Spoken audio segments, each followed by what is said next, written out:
Well, the media got caught up in the chaos as well. At least 19 journalists were briefly held by police, including one of our own photographers. Here's KARE 11's Boyd Hooper.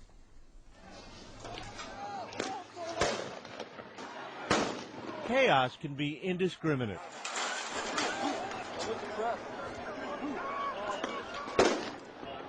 If you are sitting on this bridge, you are under arrest and you are not free to leave. When police surrounded more than 100 protesters on a bridge near downtown St. Paul last night, a handful of journalists were caught in the trap as well. Police have us blocked off on both ends.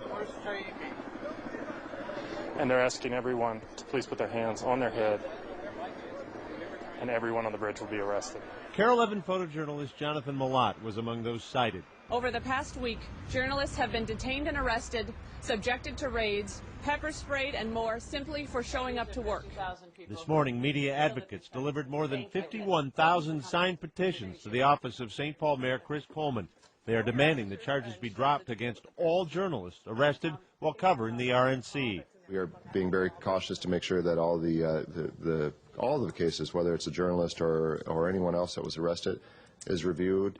It may be that police plan to hold mainstream media to the same standards as everyday citizens, or that the explosion of bloggers and citizen journalists makes it more difficult to determine who actually is covering the news. In some ways, journalists need to find ways to set themselves apart so that when they're there legitimately covering protest, they're not mistaken for protesters. If they were simply caught up in the middle of the mix, we'll have to make some policy decisions about that.